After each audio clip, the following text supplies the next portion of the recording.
দেয় না কিন্তু সুদে লাগায়, আছে কিনা বলেন? কপাল পোড়া। কি বলবো, অনেক নামাজি, নামাজ আহারে তাহাজ্জুদ পড়নেওয়ালা, এরপর তুমি সুদে টাকা লাগাও। বুঝে আসে না, বুঝে আসে না তুমি কিসের নামাজ পড়ো। ব্যাংকে টাকা দিয়া ইন্টারেস্ট খাও, 5 লাখ টাকা ব্যাংকে মজুদ আছে। আমি বলছি 1 লাখ টাকা যার ঘরে আছে সেও জাকাত দিতে পারবে।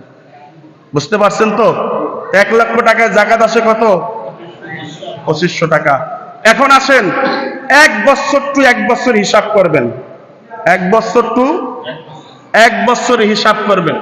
হিসাব করার পরে আপনার দেখবেন আপনার আয় এবং ব্যয়, আপনার 1 বছরে যদি আপনার সমান সমান আপনার জাকাত দরকার নাই, ঘরে দৈনন্দিন নিত্য প্রয়োজনীয় যে জিনিসগুলো আছে এটার জাকাত হয় না। আপনার বাড়ি আছে 5টা, বুঝে নেবেন আপনার থাকার জন্য লাগে 1টা, বাকি 5টার আবার জাকাত হইবে, বাকি 5টা বাড়ির জাকাত দিতে হবে। বুঝতে পারতেছেন? আপনার 5টা বাড়ি আছে, 5টা বাড়ির জাকাত দিতে হবে। প্রশ্ন আসতে পারে হুজুর জাকাত কিভাবে দিব?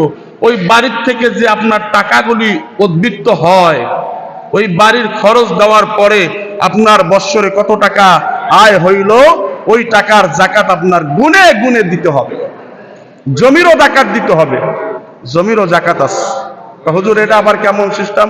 জমির জাকাত হলো আপনার জমিনগুলা কি যেন কয়, আয়ের পরে আপনার ঘরে মনে করেন 20 মণ ধান করছে, আপনার 100 মণ, কত মণ? আপনার খরচা লাগতেছে কয় মণ? 20 মণ, ধরেন আরো 30 মণ, আরো 10 মণ ধরেন, বাড়াই দিলাম, কত হইল? 30 মণ। বাকি রয়েছে কত? 70 মণ বা 60 মণই ধরেন। এই 60 মণের আয় ব্যয় যা হইবে এর হিসাব করে এই টাকার জাকাত দিতে হবে। সুবহানাল্লাহ বলেন। বুঝতে পারছেন সিস্টেম? বুঝতে পারতেছেন? জাকাত মানে হলো আপনার মালকে পবিত্র করে দেওয়া। জাকাত মানে কি? নামাজের যেমন শর্ত আছে, উযু পবিত্রতা দরকার আছে, আর মালের জাকাত, মাল পবিত্রতা করার জন্য জাকাতের দরকার আছে। সুবহানাল্লাহ বলেন। তাহলে সিস্টেম বুঝে বুঝে জাকাত দিব তো ইনশাআল্লাহ?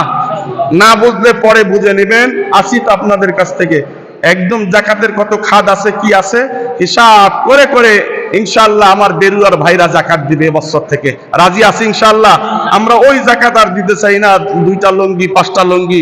আপনি একজন লোকের লাগবে চিকিৎসা দেওয়া, একজন লোকের লাগবে কি চিকিৎসা, আপনি দিলেন একটা লুঙ্গি, মনে মনে ওই লোকটা লুঙ্গিটা নিছে, ওটাও প্রয়োজন, তার চেয়ে প্রয়োজন ছিল তার চিকিৎসাটা, মনে মনে কয় বেটা কামটা করলো কি, আমার যদি টাকাটা দিত চিকিৎসাটা করলাইলে ভালো হইতো। ঠিক কিনা বলেন?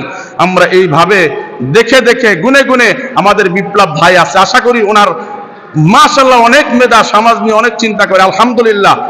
তা ওনার কাছে আমরা বৈশা এরকম একটা জাকাতের খাত তৈরি করি এবছর জাকাতের খাত তৈরি কইরা প্রয়োজনে জাকাতের নামে একটা অ্যাকাউন্ট বানায় রাখি। বুঝতেছেন?